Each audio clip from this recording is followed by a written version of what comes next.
के तपाई पनि पाइन्टको यी दुईवटा डोरी यसरी भित्रतिर हाल्नुहुन्छ?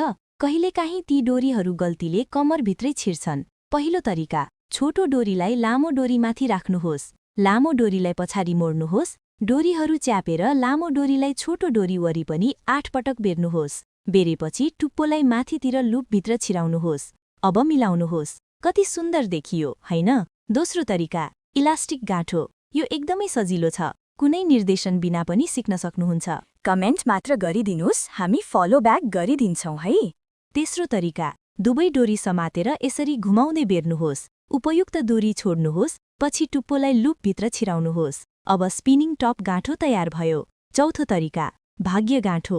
यसको आकार पुरानो सिक्काको डोरी जस्तै देखिन्छ। यसले धन सम्पत्ति र भाग्य ल्याउने प्रतीक मानिन्छ।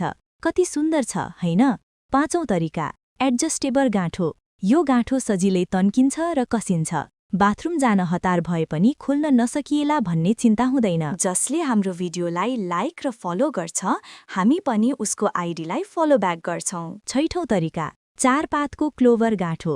यो गाँठो 4 पातको क्लोभर जस्तै देखिन्छ। धेरै स्टाइलिश, क्याजुअल स्वेटप्यान्टसँग राम्रो सुहाउँछ। फोटो खिच्दा वा बाहिर जाँदा आउटफिटलाई अझ आकर्षक बनाउँछ। सातौं तरिका, स्पाइरल गाँठो। यो तरिका त निशुल्क सिकाइयो, धन्यवाद भन्नु पर्दैन।